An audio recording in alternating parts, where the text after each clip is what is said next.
Selamat pagi Bapak Ibu sekalian, dengan Eko Yudo Tamtomo dari Miracle of Bread Indonesia. Pagi ini saya menjelaskan tentang bagaimana karbohidrat bekerja dan kenapa Anda juga memakan protein. Jadi saya akan menjelaskan berdasarkan dasar pemikiran pelatihan ini yang saya ambil dari jurnal-jurnal ilmiah dari kedokteran Amerika tentang sebuah suku di Kutub Utara, yaitu suku Eskimo, suku Inuit namanya.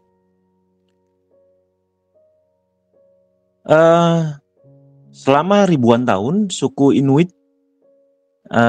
tinggal berada di daerah yang terpencil dan sangat dingin karena dia ada di Alaska. Karena dinginnya, tumbuhan hampir tidak bisa hidup di sana dan mereka hidup dari berburu.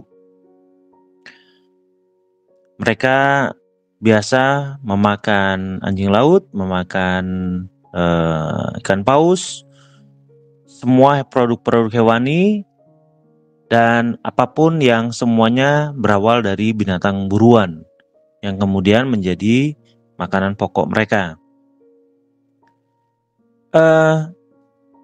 Pada 1950, Anda juga sudah baca, mulailah bencana dimulai di mana sebagian dari mereka mulai mengenal makanan-makanan karbohidrat yang datangnya dari negara induk mereka, yaitu Amerika Serikat. Tapi dari sini kita beruntung, walaupun mereka makan karbohidrat, kita menjadi tahu apa bedanya makan karbohidrat dan makan protein. Sebelumnya penyakit-penyakit degeneratif, apakah itu jantung, diabetes, hipertensi, dan lain-lain yang berhubungan dengan penyakit-penyakit tidak menular hanya sekitar 1%. Itu sangat kecil sekali. Kemudian setelah makanan karbohidrat yang berupa gandum dan teman-temannya serta turunannya menjadi makanan pokok mereka, karena kemudahan itu, suku Inuit menjadi lebih berpenyakit dan itu meningkatkan tingkat kesakitan mereka dari jenis-jenis penyakit degeneratif, terutama diabetes, yang berkisar antara 18% sampai 30% dari penyakit jantung dan sebagainya. Jadi itu variatif antara 18 sampai 30%. Di mana sebelumnya tidak pernah terjadi sebelumnya. Apa sebenarnya yang terjadi pada sistem tubuh manusia? Ini membuat cara berpikir kita selama ini jadi terasa terbalik. Manusia yang sudah terbuktikan bahwa tidak pernah sakit selama ribuan tahun, di mana tingkat kesakitannya 1% karena sakitnya degeneratif, menjadi 18 sampai 30% untuk variatif semua penyakit degeneratif. Hanya dari seorang pemakan protein menjadi seorang pemakan karbo, di mana mereka menggantikan 50% makanan-makanan mereka dengan makanan-makanan berkarbo. Apa yang terjadi pada tubuh kita? Saya akan jelaskan mengenai sebuah istilah yang sebenarnya sudah lama diketahui, tetapi tidak sering dibahas di dunia medis, yaitu mengenai glycation. Glycation adalah pencampuran antara protein dan karbohidrat. Saya akan berikan dua contoh produk dari protein dan karbohidrat, yaitu protein adalah lemak dan karbohidrat adalah gula. Itu adalah produk-produk yang sederhana. Saya mencoba menjelaskan kepada Anda supaya Anda mengerti apa yang terjadi pada tubuh kita. Tubuh kita terdiri dari lemak dan protein. Dari rambut kita, kulit kita, tulang kita, dan sebagainya sampai kaki, itu adalah bagian-bagian dari protein. Termasuk organ bagian tubuh kita semuanya juga dari lemak dan protein. Jadi aslinya manusia memang hanya terbentuk dari itu.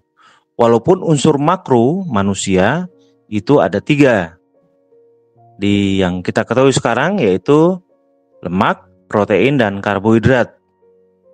Apabila Anda mengenal glikogen adalah bagian dari karbohidrat yang datangnya dari makanan sehari-hari yang kita makan. Itu adalah karbohidrat. Tetapi andai kata manusia tidak mengenal karbohidrat pun, suku Inuit memberikan contoh yang sangat bagus bahwa mereka bisa hidup hanya dengan lemak dan protein karena tubuh mereka juga lemak dan protein. Dan itu sejalan dengan pemikiran bahwa segala sesuatu yang terbuat dari lemak dan protein, tubuh kita dari lemak dan protein, maka makanannya harus lemak dan protein, dan makanya mereka akan lebih sehat, tidak terkena penyakit degeneratif. Nah, ini kembali ke masalah gula dan lemak yang tadi saya sampaikan.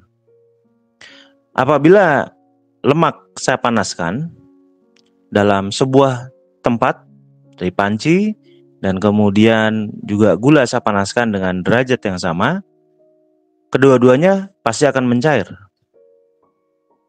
Sekali lagi, lemak dipanaskan dalam sebuah panci dan gula dipanaskan dalam panci yang lain dalam api yang berbeda. Saya jelaskan tadi salah ya. Dalam api yang berbeda, masing-masing ditempatkan, maka dua-duanya akan mencair. Lemak akan mencair dan gula akan mencair. Bedanya, setelah 10-15 menit, lemak akan mencair terus-menerus, sedangkan gula akan, setelah mencair, dia akan mengental yang disebut mengkaramel. Saya tidak akan membuat itu menjadi keras, cracking. Jadi, gula yang mengental tadi saya masukkan ke dalam lemak. Apa yang terjadi? Dan kemudian saya aduk. Lemak tadi tiba-tiba punya sifat kental yang sama dengan gula. Dia punya wujud baru, yaitu lemak yang terglikasi. Artinya lemak yang bersenyawa dengan gula dan punya sifat-sifat seperti gula, yaitu menimbulkan kekentalan juga. Itu adalah umur gula dan lemak yang bercampur di luar tubuh kira-kira 15 menit. Bagaimana dengan Anda yang sudah mencampur-campur makanan antara protein dan karbohidrat selama puluhan tahun? Maka akan terjadi pencampuran yang disebut glikasi itu. Spektrumnya luas, bukan hanya pada lemak, tapi juga pada kolesterol, terjadi pada otot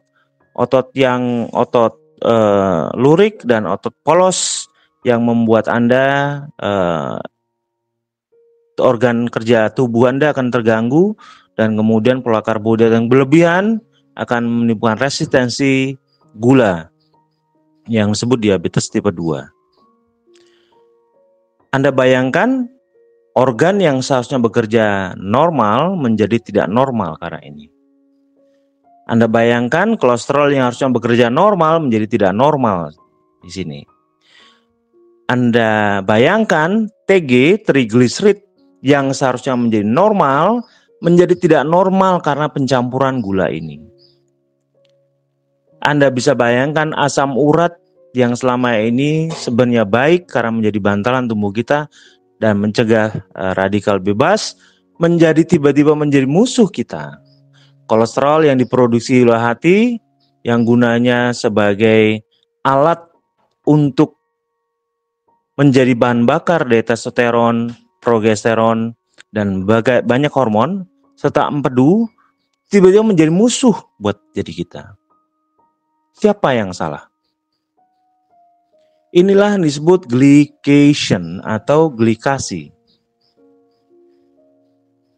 Dan glycation ini lah di mana Anda akan mulai mengenal betapa penggulaan yang terjadi pada suku Inuit itu meningkatkan derajat mereka menjadi penyakit lebih banyak, terutama penyakit degeneratif. Seperti yang saya sampaikan dalam uraian di awal tulisan tentang penelitian suku Inuit. Setelah ribuan tahun mereka tidak pernah sakit degeneratif, dalam setengah abad ini mereka mengalami sakit-sakit degeneratif dan diabetes. Anda bisa pikirkan.